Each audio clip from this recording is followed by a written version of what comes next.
ठीक है, तो उसको फिर हम वहाँ से इंपोर्ट करा लेंगे यूजिंग रैंडम मॉड्यूल।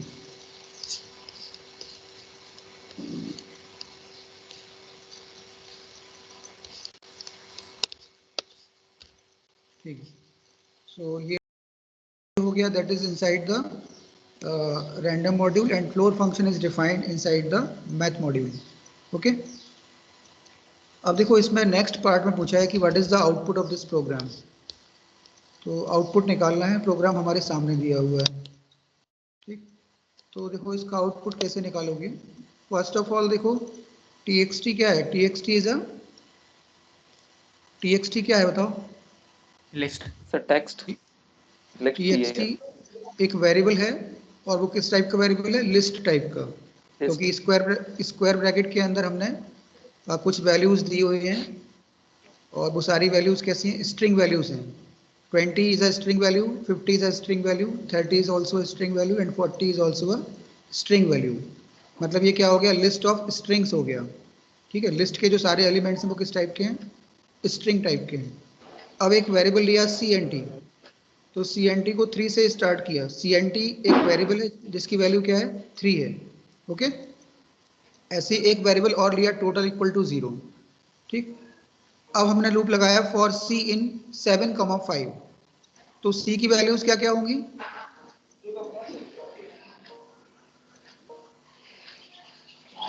फोन कर रहा है। C की क्या क्या वैल्यूज होंगी,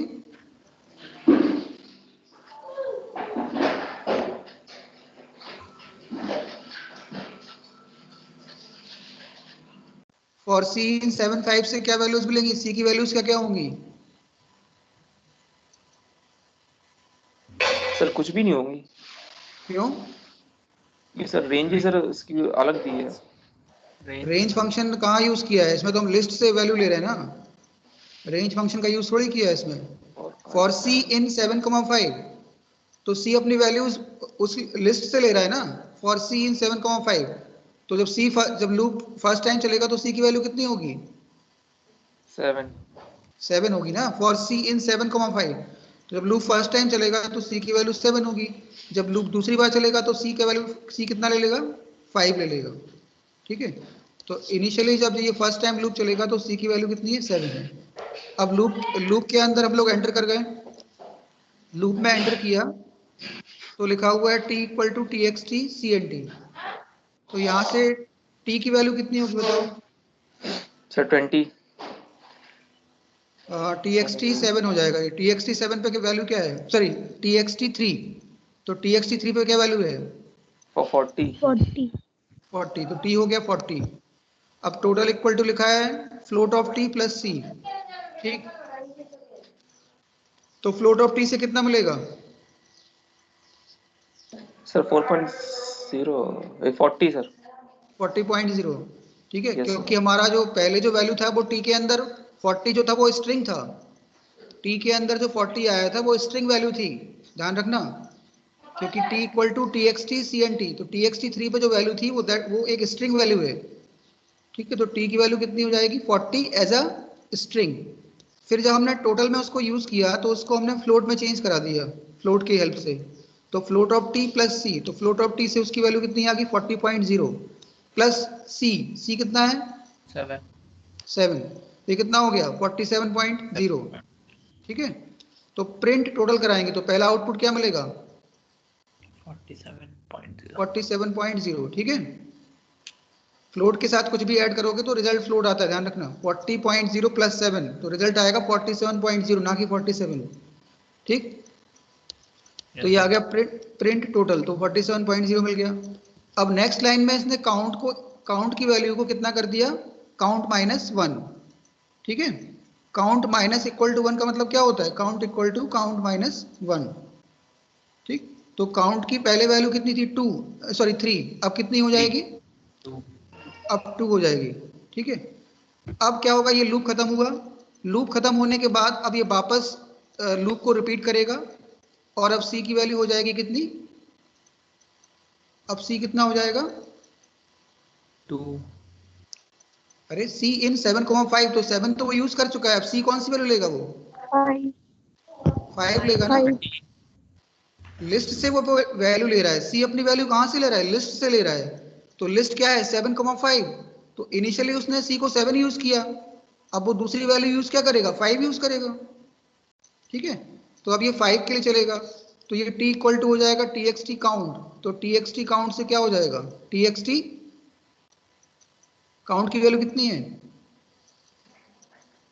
सर 2 2, तो ये हो गया txt 2, तो txt 2 पे क्या वैल्यू है 30। हाँ txt 2 पे 30, बट वो स्ट्रिंग है, तो t इक्वल टू 30 हो गया but as a string. Okay, अब total equal to float of t plus c, तो जो t था यानी t की वैल्यू 30 स्ट्रिंग के फॉर्म में थी, वो फ्लोट में चेंज हो गई, यानी अब हो गई 30.0 प्लस c। हाँ, तो c कितना है 5, तो ये हो गया 35.0। प्रिंट टोटल कराएंगे तो टोटल आ जाएगा हमारा 35.0। फिर C N T minus equal to 1 किया, तो सी एन टी हमारा जो 2 था वो कितना हो गया 1। ठीक, तो लेकिन अब ये लूप कंटिन्यू नहीं होगा, क्योंकि हमारा लूप केवल 2 ही बार चलेगा। एक ही लाइन में आएगा, आउटपुट अलग अलग लाइन पे आएगा, क्योंकि पहला वाला प्रिंट उसने अलग, एक पहली वाली बार चला और दूसरा वाला प्रिंट अलग अलग चला है। फर्स्ट आउटपुट जब लूप फर्स्ट टाइम चला तो उसने प्रिंट क्या किया 47.0, और जब लूप सेकेंड टाइम चलेगा तो लाइन चेंज हो जाएगी ना, क्योंकि बाय डिफॉल्ट वो स्लैश एन से एंड करता है प्रिंट स्टेटमेंट। ठीक है, तो ये तुम्हारा 47.0 आ जाएगा और 35.0 इसका आंसर आ जाएगा। अब लूप रिपीट नहीं होगा, क्योंकि लूप केवल 2 ही बार चल रहा है, 7 पे और 5 पे, क्योंकि सी अपनी वैल्यू कहाँ से ले रहा है 7,5, तो 7 को भी वो यूज कर चुका है और 5 को भी यूज कर चुका है। तो अब लूप जब खत्म होगा तो हम कहाँ पे आ जाएंगे, प्रोग्राम के बाहर आ जाएंगे, मतलब लूप के बाहर आएंगे तो प्रोग्राम हमारा एंड हो जाएगा। ठीक है, समझ में आ गया ये। हाँ, तो इस टाइप के क्वेश्चंस हम लोगों को प्रैक्टिस करने हैं, आउटपुट वाले क्वेश्चंस। ठीक, okay. Now next question is what are Python's built in core data types. ये आंसर तुम लोग नोट करते जाना, ऐसा नहीं कि मैं केवल बोल रहा हूँ और ओरली तुम लोग सुन रहे हो। ठीक है, ये सारे आंसर नोट करने हैं तुम लोगों को, नोटबुक में लिखने हैं सारे आंसर। ठीक है, बताओ कौन कौन से कोर डेटा टाइप्स हैं पाइथन के अंदर। सर नंबर्स है, स्ट्रिंग्स है, लिस्ट है, डिक्शनरी है, टपल है, फाइल्स है। कोर कोर फंडामेंटल की बात कर रहा हूँ मैं। फंडामेंटल, हाँ, सर सेट्स, नहीं, इंटीजर है, इंट है, keyword, int float string boolean and null, ये 5 फंडामेंटल होते हैं। हाँ, 5 फंडामेंटल होते हैं, एक इंट होता है, एक फ्लोट होता है, स्ट्रिंग होता है, स्ट्रिंग भी फंडामेंटल डेटा टाइप है। ठीक है, int float string boolean and null. ठीक है, NULL, नल, नोट कर लो इसे, int float string boolean and null, these are the fundamental data types या core data types। ठीक है, और जो तुम्हारे लिस्ट टपल और डिक्शनरी होते हैं ये डेराइव्ड होते हैं। ठीक है, ये क्या होते हैं डेराइव्ड डेटा टाइप्स, क्योंकि वो कोर डेटा टाइप से बनते हैं, उनको बोलते हैं हम लोग डेराइव्ड डेटा टाइप्स, फंडामेंटल नहीं कहलाते हैं वो। फंडामेंटल में केवल आएगा integer, float, string, boolean and null. Okay,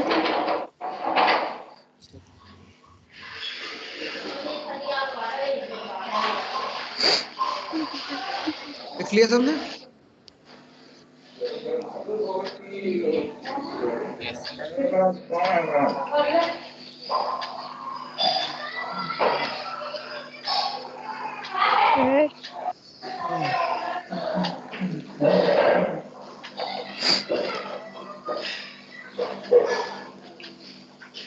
हाँ बोलो।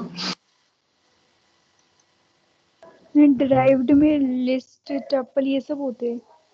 हाँ, डेराइव्ड में लिस्ट आता है, डिक्शनरी है, टपल है, ये सब होती है।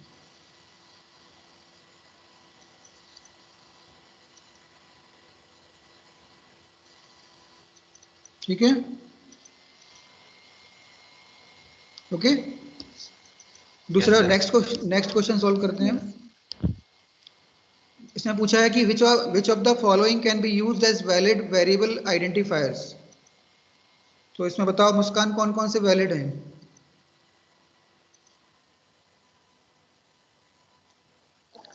फोर्थ। हाँ, और कौन कौन से वैलिड है इसमें? Which of the following can be used as valid variable identifiers? Fourth valid है, और कौन सा वैलिड है? थर्ड। थर्ड क्यों वैलिड होगा? थर्ड नहीं होगा। थर्ड नहीं होगा, उसमें डॉलर साइन यूज किया है। डॉलर एक स्पेशल कैरेक्टर है, ठीक है। अंडरस्कोर के अलावा हम लोग कुछ यूज नहीं कर सकते हैं, केवल अंडरस्कोर यूज होता है, बाकी कोई भी कैरेक्टर यूज नहीं होता है आइडेंटिफायर्स में या वेरिएबल्स में। और कौन सा वैलिड होगा बताओ?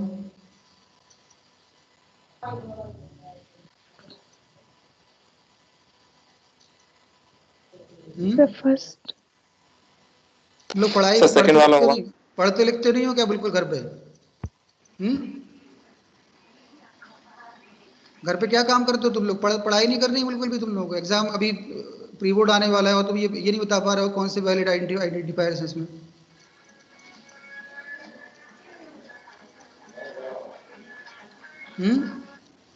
फर्स्ट वाला वह कैसे वैलिड हो जाएगा? होता ना, किस लॉजिक से तुमने बोला कि फर्स्ट वेरिएबल वैलिड है? मुस्कान,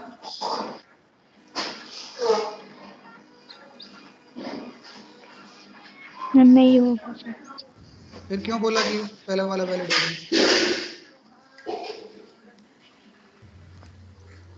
सिर्फ फोर्थ होगा। सेकंड और फोर्थ होगा। टोटल भी तो वैलिड होगा ना? Yes sir. टोटल भी तो वैलिड आइडेंटिफायर है ना।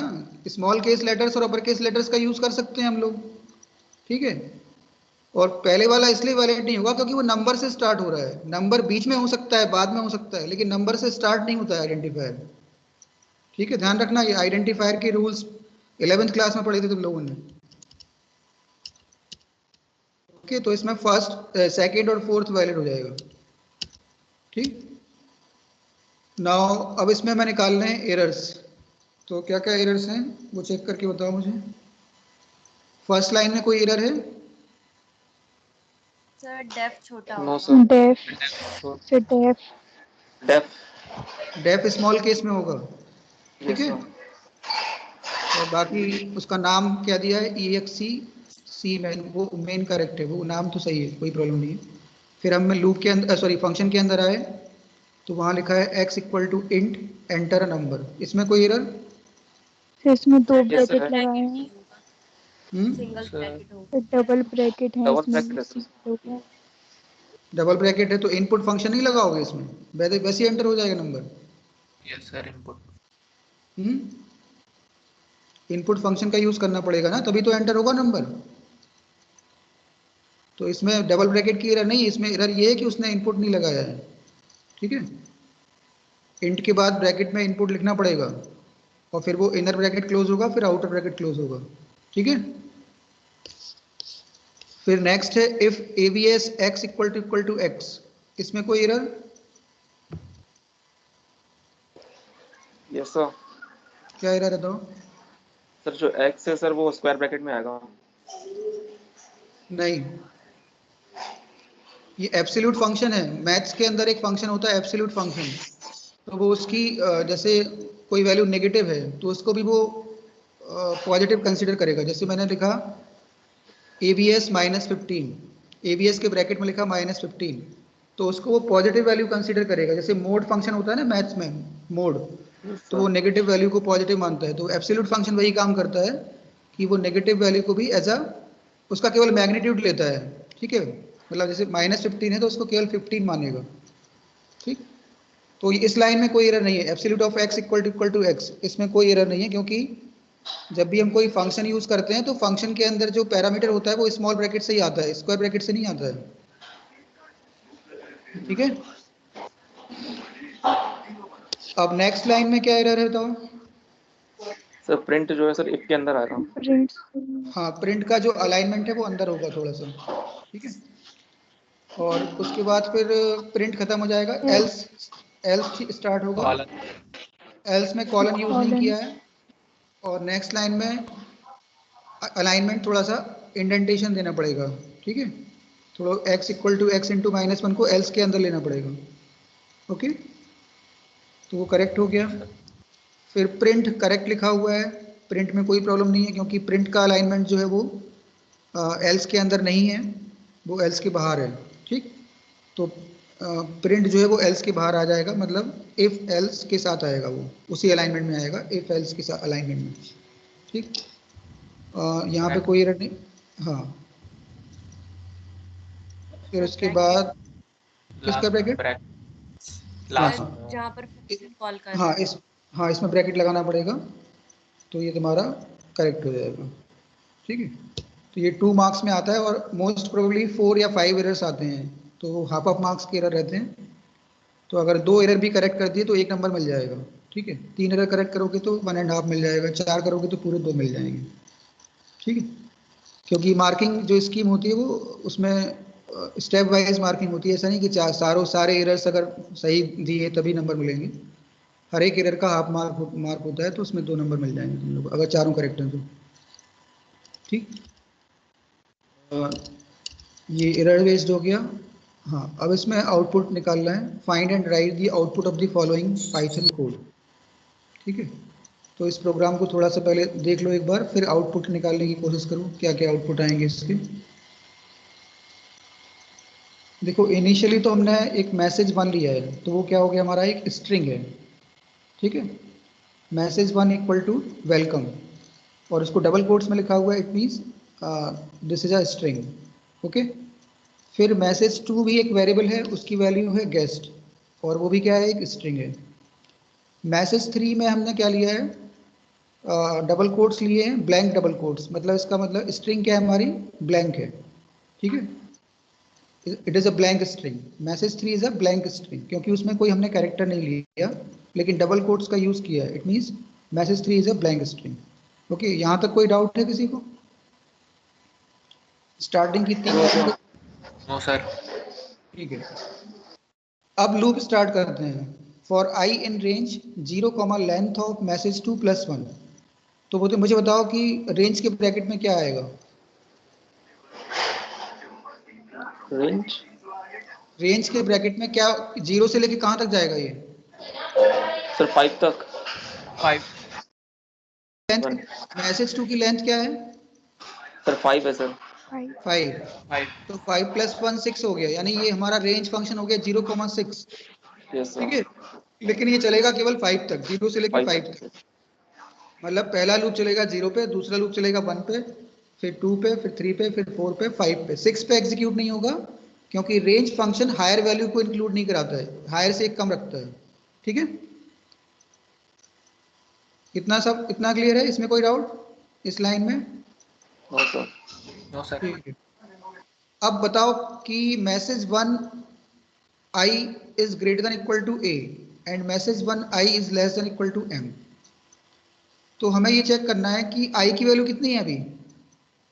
फर्स्ट टाइम i की वैल्यू क्या होगी? 0 सर W। i की वैल्यू सर 0 होगी सर। 0 i 0 लेगा। ठीक है, तो ये हो गया मैसेज 1 0। मैसेज 1 0 पे वैल्यू क्या है? Sir W। Capital W। ठीक है, यस तो sir. Capital W is greater than equal to a। Condition true है। Yes sir. Sir. And W is less than equal to m। W m से less है क्या? नहीं है सर। तो ये फर्स्ट वाली कंडीशन ट्रू हुई कि फॉल्स हुई? सर फॉल्स हो गई।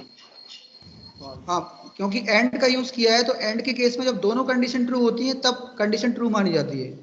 तो इसमें क्या हो रहा है कि मैसेज 1 0 पे जो वैल्यू है वो W है, तो W is greater than equal to a, ये तो ये ट्रू हो गया। बट जो मैसेज 1 0 पे जो वो है W, वो less than equal to m नहीं है, यानी कि फर्स्ट कंडीशन ट्रू है और सेकंड कंडीशन फॉल्स है। तो एंड क्या करता है कि ट्रू एंड फॉल्स क्या कर देगा? फॉल्स कर देगा। ठीक है, एंड के केस में क्या होता है कि जब दोनों वैल्यू ट्रू होंगी तभी रिजल्ट ट्रू होता है। तो इस केस में message 1 is greater than equal to a, ये तो ट्रू आया, बट मैसेज 1 0 पे जो वैल्यू है वो लेस देन m नहीं है। ठीक है, तो ये कंडीशन क्या हो जाएगी? फॉल्स हो जाएगी। तो इफ वाला केस एग्जीक्यूट नहीं होगा। ओके, इफ वाला केस चलेगा क्या? नहीं चलेगा। क्यों नहीं चला बताओ? सो इसमें कंडीशन फॉल्स हुई सर एक। कंडीशन हाँ, सेकंड कंडीशन फॉल्स हो गई, इसलिए पूरा कंडीशन क्या माना जाएगा, फॉल्स माना जाएगा, क्योंकि एंड है ये। अगर ये और होता तो ये कंडीशन ट्रू मानी जाती। ठीक है, और के केस में क्या होता है, कोई भी एक केस ट्रू होना चाहिए। कोई भी अगर एक केस ट्रू हो गया तो हमारा रिजल्ट क्या हो जाता है, ट्रू हो जाता है। Okay, yes sir. पहला केस तो नहीं चलेगा। अब दूसरा केस चेक करते हैं। W is greater than equal to N। Okay, ये ट्रू है। और W is less than equal to Z, ये कंडीशन ट्रू है। Yes sir. हाँ, तो ये सेकंड केस ट्रू हो गया। तो सेकंड केस में जब ट्रू हो गया तो सेकंड केस वाली स्टेटमेंट हमारी चलेगी। सेकंड केस में क्या स्टेटमेंट है, message 3 equal to message 3 plus message 2 I। तो मैसेज 3 में क्या करना है, मैसेज 2 0 पे जो वैल्यू वो ऐड करा रहे हैं। तो मैसेज 3 कितना है हमारा, ब्लैंक है। मैसेज 3 ब्लैंक है, यस सर। उसमें ऐड क्या कर रहे हैं हम लोग, मैसेज 2 के जीरो इंडेक्स पे जो वैल्यू है, मैसेज 2 के जीरो इंडेक्स पे वैल्यू क्या है, कैपिटल जी है सर। Capital G. तो मैसेज 3 क्या हो गया हमारा, जी हो गया, कैपिटल जी हो गया। सर कैपिटल जी हो गया। ठीक है, ये अब एल्स वाला केस चलेगा नहीं, क्योंकि एलिफ चल चुका है, तो एल्स चेक करने की जरूरत नहीं है। Okay, yes sir. अब हमारा लूप रिपीट होगा, और लूप रिपीट होने के बाद अब आई की वैल्यू हो जाएगी 1। यस ठीक है, सर। अब आई इक्वल टू 1 पे हमें चेक करना है कि मैसेज 1 पे जो वैल्यू है वो greater than equal to A है और less than equal to M है क्या। मैसेज 1 पे वैल्यू क्या है, सर ई। ई। तो E is greater than equal to A. Yes sir. Yes sir. क्यों, स्मॉल ई बड़ा होता है कैपिटल ए से। सर इसमें sir capital upper case lower case sir कोई मैटर नहीं करता। मैटर करता है, क्यों नहीं करता मैटर, स्ट्रिंग है, स्ट्रिंग में अपर केस लेटर्स और लोअर केस लेटर्स अलग अलग ट्रीट किए जाते हैं। पाइथन केस सेंसिटिव लैंग्वेज है। सर ये सीधे एल्स में चला जाएगा। नहीं नहीं, cap small E is greater than capital A. Small E A से बड़ा होता है। कोई बता सकता है क्यों होता है बड़ा। सर उसका चीज अलग है। क्योंकि उसकी जो एस की वैल्यू होती है, एस की वैल्यू बताई थी ना मैंने, कैपिटल ए से लेके कैपिटल जेड, वो क्या होते हैं 65 से 91 तक होते हैं। 91 तक। ठीक है, और स्मॉल केस लेटर्स की जो एस की वैल्यू होती है वो 97 से 122 तक होती है। Yes sir. ठीक है, तो स्मॉल लेटर्स की एस की वैल्यू ज्यादा है किससे, अपर केस लेटर से। ओके, तो इसलिए यहाँ पे क्या होगा कि मैसेज 1 पे जो वैल्यू है that is greater then A, but वो लेस देन नहीं है एम से।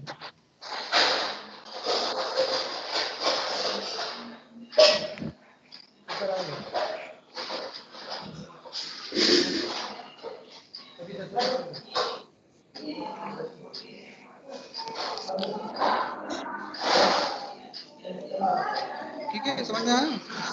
Yes sir. तो बताओ पहला केस ट्रू हुआ कि फॉल्स हुआ। सर ट्रू हो जाएगा पहला। ट्रू क्यों होगा, सर वैल्यू बड़ी है सर उसकी। बड़ी तो है, ई की वैल्यू ए से बड़ी है, बट ई की वैल्यू एम से लेस थोड़ी है। Yes sir. Small case letters का एस की कोड अपर केस लेटर से ज्यादा होता है, मैंने बताया नहीं अभी। Yes sir. ठीक है, तो पहली वाली कंडीशन फॉल्स मानी जाएगी। ओके, अब सेकंड केस में देखना है कि message I is greater than equal to N. E बड़ा है यस एन से, sir. But yes sir. E Z से छोटा नहीं है। यस सर, ये भी फॉल्स हो जाएगी। तो ये भी फॉल्स हो गया, तो वो किस में जाएगा, एल्स में जाएगा। तो एल्स में जब जाएगा तो वो क्या करेगा, मैसेज 3 में जो वैल्यू है उसको करेगा message 3 plus blank quotes.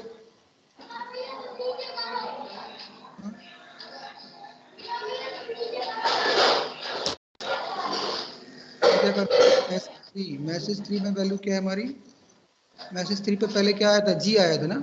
Yes sir, capital G. तो जी प्लस ब्लैंक डबल कोट्स।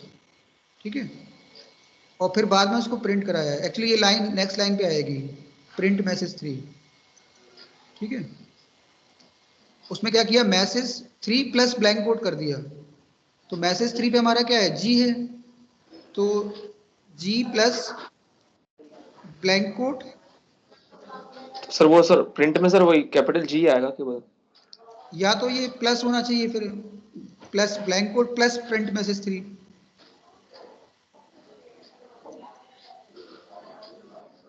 या फिर इसको ऐसा मानना पड़ेगा कि प्रिंट मैसेज 3 नेक्स्ट लाइन पे है।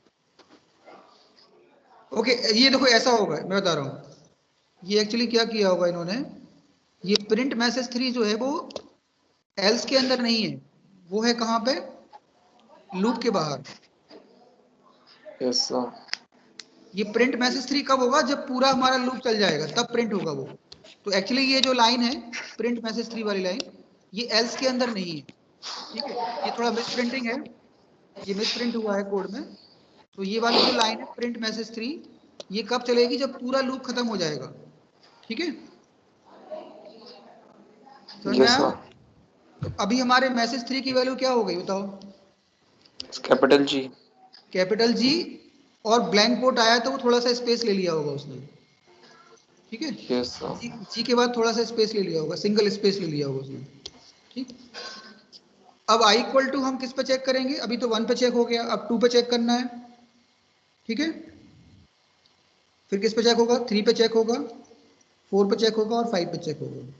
अभी तक मैंने 0 और 1 पे बता दिया, अब तो मैं 2 पे चेक करके देखना है कि कौन से केस में जाएगा, क्योंकि लूप अब आई इक्वल टू 2 के लिए चलेगा, फिर आई इक्वल टू 2 में वो कौन सा केस फॉलो करेगा वो तुम लोग को डिसाइड करना है, ठीक है, फिर आई इक्वल टू 3 पे वो कौन सा केस फॉलो करेगा वो चेक करना है, आई इक्वल टू 4 पे कौन सा केस फॉलो करेगा, और आई इक्वल टू 5 पे कौन सा केस फॉलो करेगा, क्योंकि हमारा जो रेंज है वो 0 से लेके 5 तक जा रहा था, तो हमने 0 पे चेक कर लिया, 1 पे चेक कर लिया, अब 2 पे चेक करना है, 3 पे, 4 पे और 5 पे, ठीक है।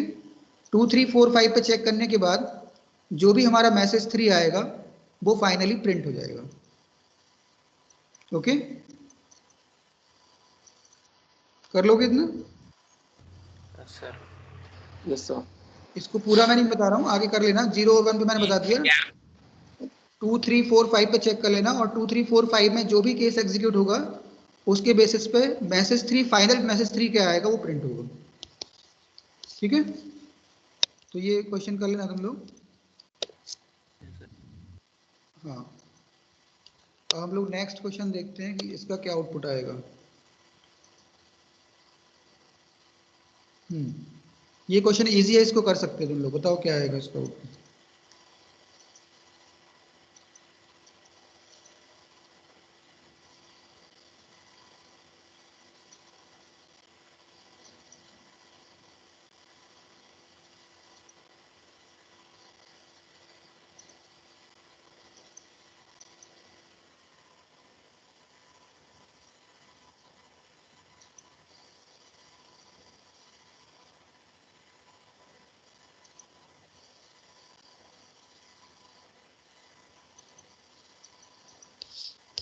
अभी केवल सर पहले ये, प्रिंट का हाँ, इसका आंसर बताओ क्या आएगा पहले वाले केस का।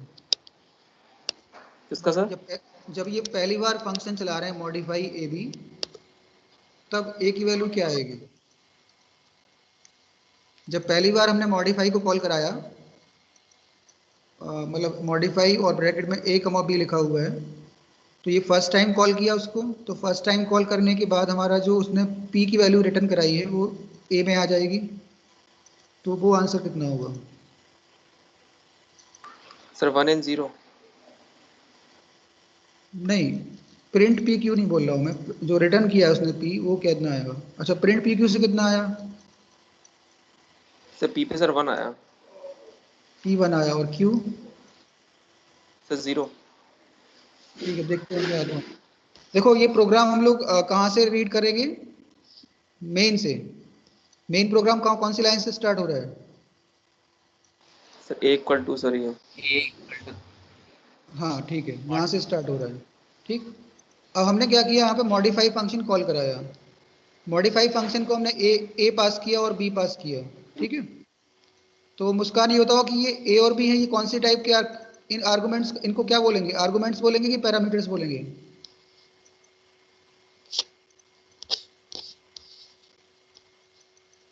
ये जो मैंने ए और बी पास कराया है इस फंक्शन को, इसे हम क्या बोलेंगे, आर्गुमेंट बोलेंगे कि पैरामीटर बोलेंगे? आर्ग्यूमेंट। आर्गुमेंट बोलेंगे, पैरामीटर क्यों नहीं? पैरामीटर किसे कहते हैं? जिसमें डिफॉल्ट वैल्यू पास कर, मतलब डिफॉल्ट वैल्यू देते हैं वे। नहीं, पैरामीटर वो नहीं होते हैं। हेडर। फंक्शन हेडर में जो फंक्शन हेडर में जो वेरिएबल्स आते हैं, पैरामीटर होते हैं ना, उसमें डिफॉल्ट वैल्यू। फंक्शन हेडर के अंदर जो वेरिएबल्स होते हैं उन्हें बोलते हैं पैरामीटर्स, और फंक्शन कॉलिंग में जो वेरिएबल होते हैं उन्हें बोलते हैं आर्गुमेंट। ठीक है, तो यहाँ पे हमने इसको दो आर्गुमेंट पास कराए, एक तो ए और एक बी। तो ए की वैल्यू कितनी है 300 और बी की वैल्यू कितनी है 30। ठीक है, तो जैसे ही फंक्शन कॉल होगा कंट्रोल ट्रांसफर हो जाएगा इसकी डेफिनेशन पे। ठीक है, जैसे हम कोई फंक्शन कॉल कराते हैं कंट्रोल कहाँ ट्रांसफर होता है, उसके डेफिनेशन पे। तो बताओ मुझे कंट्रोल कहाँ चला जाएगा डायरेक्टली?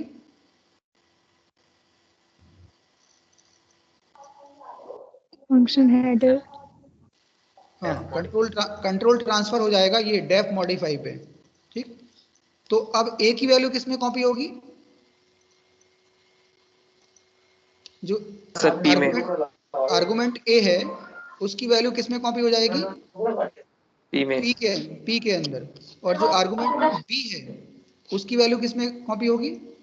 क्यू में। क्यू पे। ठीक है, हाँ।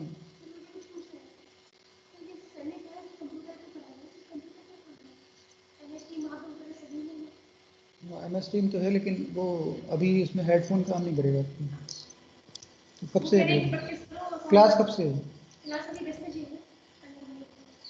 ठीक है, मैं ये क्लास ले लूँ फिर बताता हूँ। 9:50। हाँ, तो समझ में आया पी की वैल्यू कितनी हो जाएगी 300। और क्यू कितना होगा? सर 10 का क्या होगा? 10 10 तो तब यूज करेगा ना जब उसको हम डिफॉल्ट वैल्यू नहीं देंगे, मतलब जब यहाँ कॉलिंग में पास नहीं कराएंगे।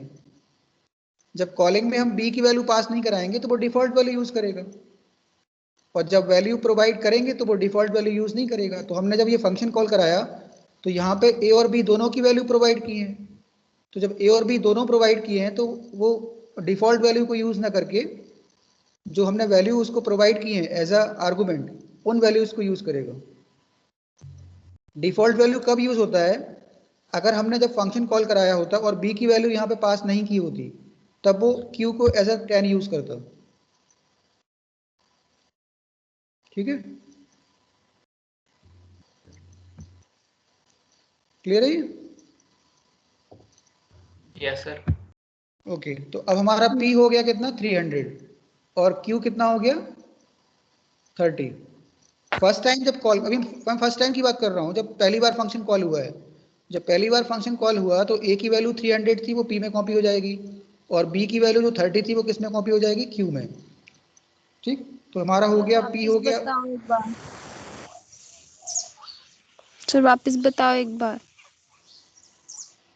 फंक्शन कॉलिंग कहाँ पे हो रही है पहले मुझे ये बताओ, फंक्शन कॉलिंग स्टेटमेंट कौन सा है इसमें? मॉडिफाई वाला। कौन सा मॉडिफाई? Def modify. ये फंक्शन कॉलिंग है?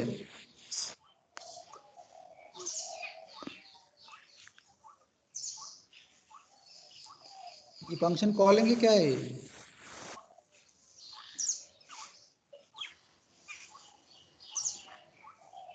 फंक्शन कॉलिंग स्टेटमेंट कहाँ पे है मुझे बताओ, पहली बार फंक्शन कॉलिंग स्टेटमेंट कहाँ मिल रहा है? A equal to 300 and B equal to 30। ये फंक्शन कॉलिंग है?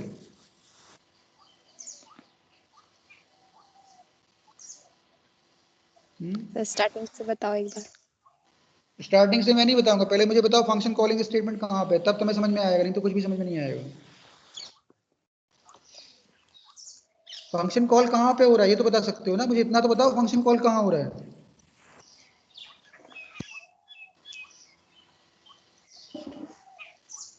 इसका मतलब ये है कि तुम्हें फंक्शन का लॉजिक ही नहीं पता है, फंक्शन कैसे काम करता है।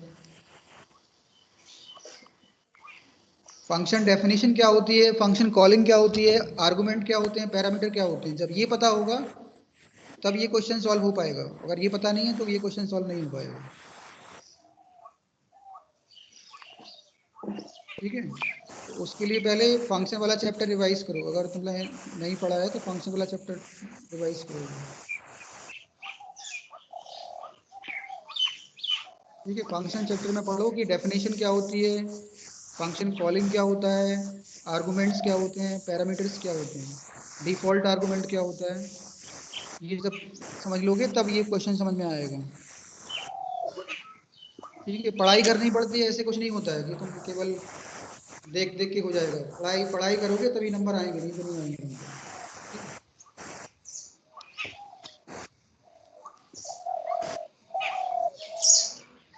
ठीक है, तो ये मॉडिफाई जो था हमारा, कॉलिंग कहाँ पे हो रहा है, मॉडिफाई ए बी पे, A equal to modify A B, ये कॉलिंग था। तो यहाँ से हमने इसको 300 दे दिया और 30 दे दिया। तो अब P इक्वल टू, अब डेफिनेशन में हम लोग आए तो डेफिनेशन में लिखा है P equal to P upon Q। तो यहाँ से P की वैल्यू कितनी आएगी, 300 अपॉन 30, 10 हाँ 10 आ जाएगा। और Q इक्वल टू हो जाएगा P मॉडुलस Q। तो P कितना है हमारा, P कितना आया था अभी, अभी तो हमने P निकाला है, यस सर 10 10 आया था। तो 10 मॉडुलस Q, 10 मॉडुलस Q यानी 10 मॉडुलस 30 कितना होगा, 0 10 मॉडुलस 30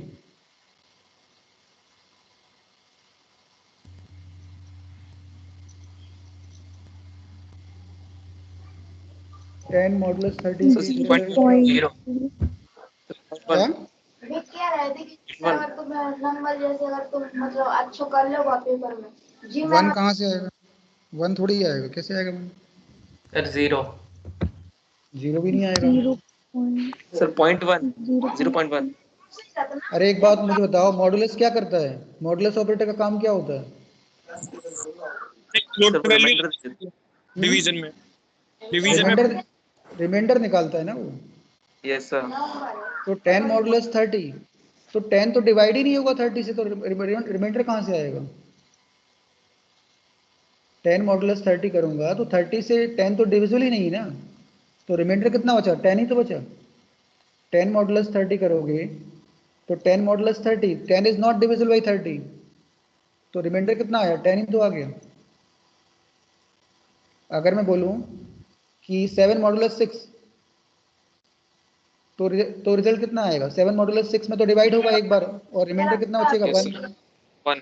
ठीक है, लेकिन मैं अगर बोलूं 3 मॉडुलस 5, तो 3 मॉडुलस 5 से रिजल्ट क्या आएगा, So 3. 3 आएगा ना, क्योंकि 3 डिविजिबल नहीं है 5 से, तो रिमाइंडर कितना आएगा, 3 ही आ जाएगा। ऐसे यहाँ पे भी 10 मॉडुलस 30 है, तो रिजल्ट कितना आएगा, 10 आएगा। ठीक है, तो P और Q दोनों 10 आ गए हमारे। तो पहला आउटपुट मिलेगा हमें 10 हैश 10। ठीक है, P से क्या प्रिंट हुआ, 10, फिर उसके बाद हैश प्रिंट हो रहा है और फिर Q प्रिंट हो रहा है, तो 10 हैश 10, पहला आउटपुट क्या मिला, 10 हैश 10। ओके, अब उसने P की वैल्यू को रिटर्न कराया है, तो ये P कहाँ पे चला जाएगा,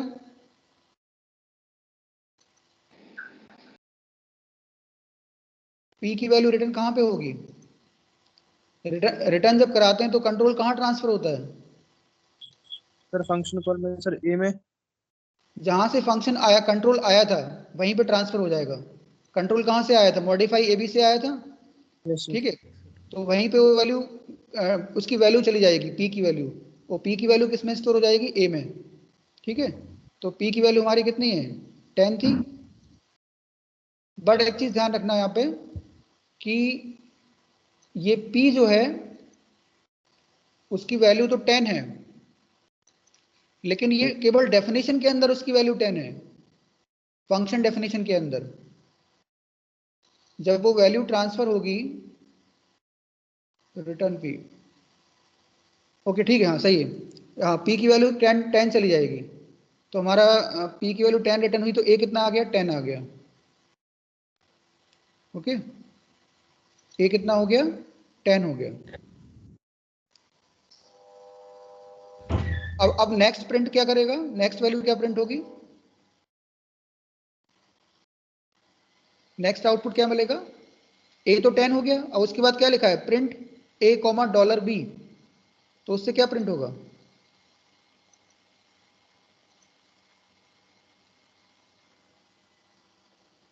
सर $10.30।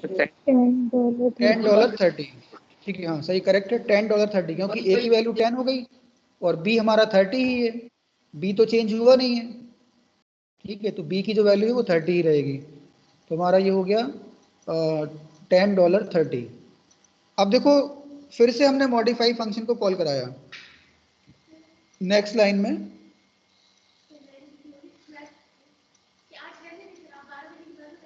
हाँ मैं इस क्लास में बता रहा हूँ, ये वाली आप इससे ले लेते हैं, हाँ आज बता दूंगा मैं। तो इसमें देखो प्रिंट मॉडिफाई बी कॉल किया, तो बी की वैल्यू कितनी जाएगी 30।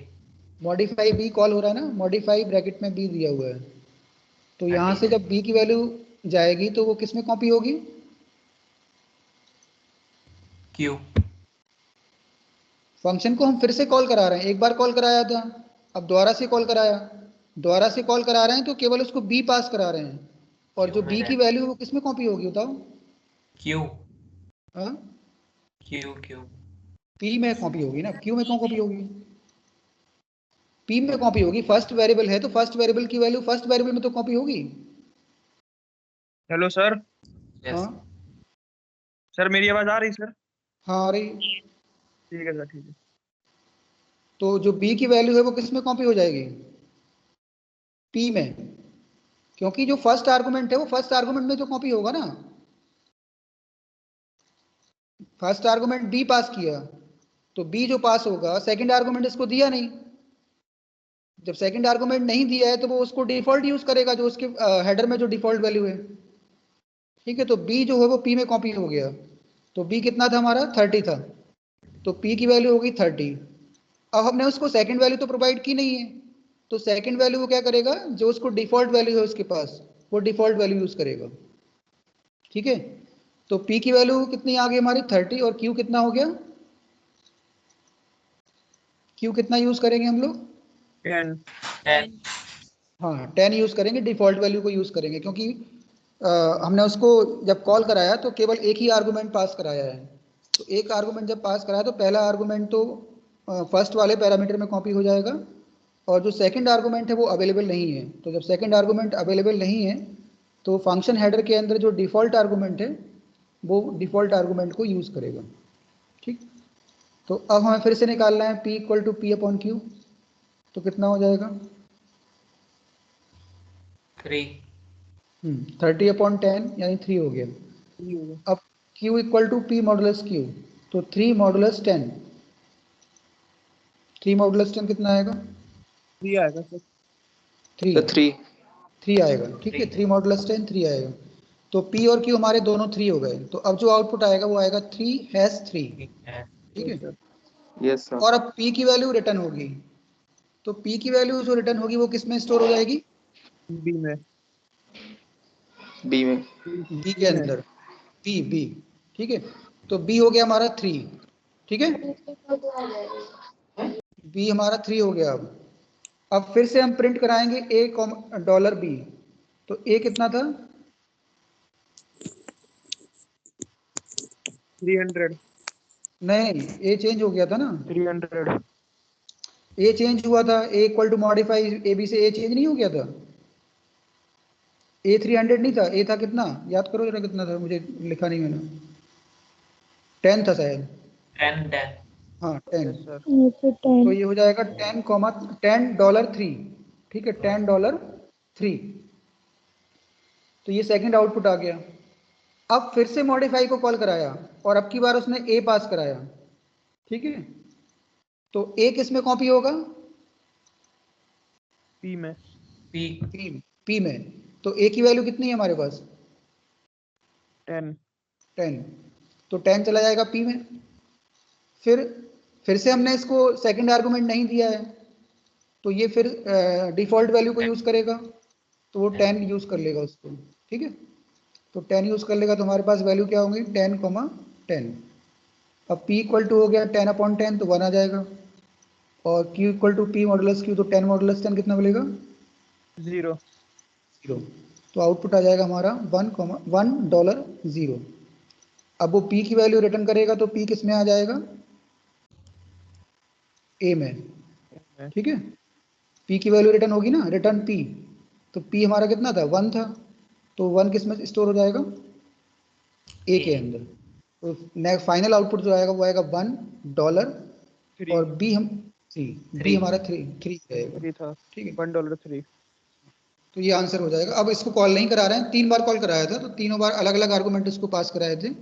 पहले केस में दोनों आर्गूमेंट दिए थे, सेकंड केस में एक आर्गूमेंट दिया था, और थर्ड केस में भी एक आर्गूमेंट दिया था। तो जब आर्गूमेंट हमारे मैच नहीं होते हैं एक्चुअल नंबर ऑफ पैरामीटर से, तो वो पैरामीटर क्या करता है फिर अपनी डिफ़ॉल्ट वैल्यू को यूज़ करता है। और अगर हमने उतने ही नंबर ऑफ आर्गूमेंट पास कराए हैं जितने हमारे पास पैरामीटर हैं, तो फिर डिफ़ॉल्ट वैल्यू का यूज़ नहीं होता है, ठीक है। Yes sir. अब समझ में आ गया ना ये। तो ये कॉन्सेप्ट समझ में जरूरी है कि फंक्शन कॉल कहाँ हो रहा है, फंक्शन में कौन से पैरामीटर दिए हैं, फिर पैरामीटर की वैल्यू चेंज कैसे हो रही है। तो जब चैप्टर तुमने पढ़ा होगा तभी तो समझ में आएगा ना, ये डायरेक्टली तो नहीं आएगा समझ में कि ये फंक्शन कैसे। मैं एक प्रोग्राम समझा दूंगा, लेकिन जब दूसरा क्वेश्चन आएगा उस टाइप से तो सॉल्व तो फिर तुम्हें ही करना है ना, क्योंकि लॉजिक बेस्ड प्रोग्राम चीज़ें हैं यहाँ पे। तो आउटपुट में ये है कि सारा कॉन्सेप्ट यहाँ पता होना चाहिए पहले इस चैप्टर का, तब आउटपुट के क्वेश्चंस कर पाओगे, ठीक है। तो ये कर लेना। फिर नेक्स्ट है what is the use of default argument. ये मैं पेपर सेंड कर दूंगा तुम लोगों को भी व्हाट्सएप में, तो इसको सॉल्व कर लेना आगे के क्वेश्चंस, ठीक है। जो जो क्वेश्चंस आ जाएंगे वो कर लेना, जो जो नहीं आएंगे वो मैं इसको कल डिस्कस कर लूँगा। ये आगे जो क्वेश्चंस दिए हैं डिफ़ॉल्ट आर्गूमेंट का क्या यूज़ है, फिर स्कोप ऑफ वेरिएबल क्या होता है, ये आउटपुट वाले क्वेश्चंस हैं, ये क्वेश्चंस हो गए। फिर ये और भी तुम्हारे रैंडम फंक्शन पे बेस्ड हैं, टेक्स्ट फाइल पे बेस्ड हैं, ठीक। फिर उसके बाद ये नेटवर्किंग पे बेस्ड क्वेश्चंस हैं। और सर एक डाउट था सर यूजिंग पाइथन लाइब्रेरी का। हाँ सर वो उसका ऐसा टेक्स्ट बुक का पेज नंबर 172।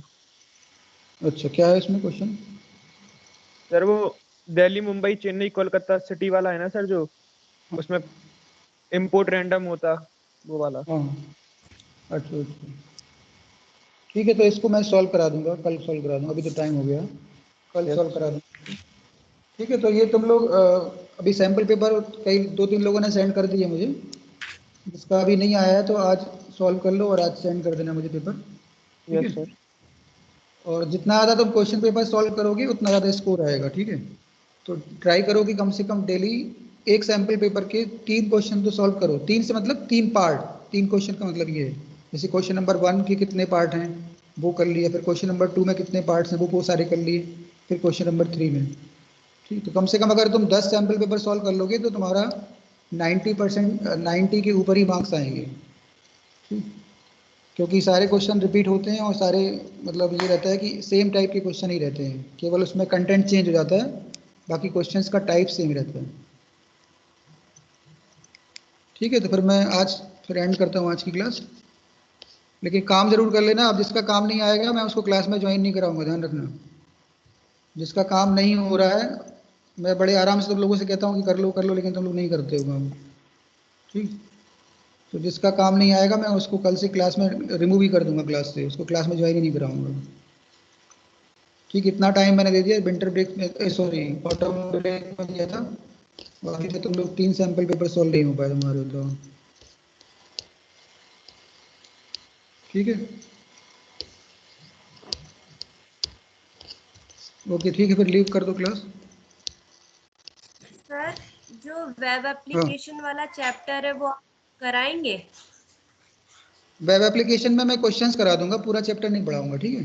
क्योंकि उसमें जो थ्योरी के क्वेश्चंस आते हैं वो मैं बता दूंगा, जैसे फिशिंग क्या होता है, या ये जो लास्ट ईयर 11th में पढ़ा था ना हमने, 11th में नहीं पढ़ा था फिशिंग वगैरह, और साइबर क्राइम्स पढ़े थे, और क्या था वो,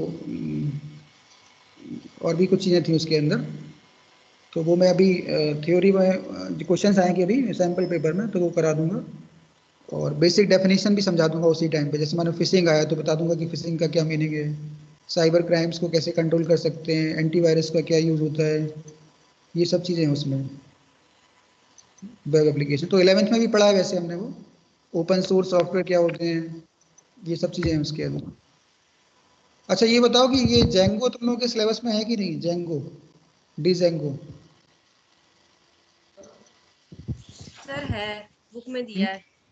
नहीं, बुक में तो काफ़ी चीज़ें दी हैं, जो न्यू सिलेबस मैंने सेंड किया था उस सिलेबस में तो नहीं लिखा है कहीं भी, क्योंकि लास्ट ईयर तो था ये जेंगो वाला, और लेकिन जो हमारा डिलीटेड सिलेबस है, डिलीटेड सिलेबस की जो फाइल भेजी थी ना मैंने, तो उसमें कहीं पे भी उसको डिलीट मतलब उस फाइल में नहीं लिखा है कि जेंगो को हटा दिया गया है। एक बार तुम लोग देख लेना, वैसे मैं भी कंफर्म कर लूँगा कहीं से। वो प्रैक्टिकल वाला चैप्टर है, थ्योरी में नहीं आता है, प्रैक्टिकल बेस्ड चैप्टर है वो। तो अगर रहेगा तो मैं उसको करा दूंगा, ज़्यादा टाइम नहीं लेगा, 2 दिन में हो जाएगा वो चैप्टर जेंगो वाला। ठीक। अच्छा और एक चीज़, और ये जो कई, हाँ सर एक बार से नेटवर्किंग चैप्टर के नोट्स भेज देना। नेटवर्किंग का तो PDF मैंने सेंड किया था, तो वो मेरे व्हाट्सएप से डिलीट हो गई। तो आपस में मांग लिया करो ना एक दूसरे से, क्यों नहीं, किसी पूछ लिया किसी के पास होगा तो। मैं तो भेज ही दूंगा, कि आप आपस में शेयर कर लिया करो ना। और वो कौन सा चैप्टर था, हाँ ये ये वो ग्राफ वाला चैप्टर था ना, जो जिसमें पाई प्लॉट वगैरह थे, ठीक है। यस तो सर। वो भी एक्चुअली डिलीटेड में नहीं लिखा है, लेकिन मैंने उसको तो खैर पढ़ा दिया, डिलीटेड सिलेबस में वो नहीं है। लेकिन जब वो एक्चुअल सिलेबस देखोगे, ओरिजिनल सिलेबस, तो उसमें भी कहीं ग्राफ वाले चैप्टर का नाम नहीं आ रहा है, ठीक है। तो खैर वो तो खैर तुम लोग रिवाइज कर लेना ग्राफ वाला चैप्टर भी, क्योंकि हो सकता है मान लो क्वेश्चन आ गया और एग्जाम में, क्योंकि डिलीटेड में तो उस वो चैप्टर है नहीं, डिलीटेड में नहीं लिखा है उसका नाम, ठीक। तो इसलिए वो चैप्टर तो कर लेना, और जेंगो वाला अगर होगा तो मैं एक दो जगह से कंफर्म कर लूँगा, तो उसको पढ़ा दूंगा फिर मैं, ठीक। बाकी तो तुम लोग का कंप्लीट है सिलेबस, और बस ये है कि तुम लोग रिवीजन कर लो अपना, जैसे भी है रिवीजन करते जाओ, ठीक है। ठीक है, एंड करूँ फिर मैं, ओके, लीव लीव कर दो क्लास, ठीक, thank you sir. Okay thank you sir. Okay.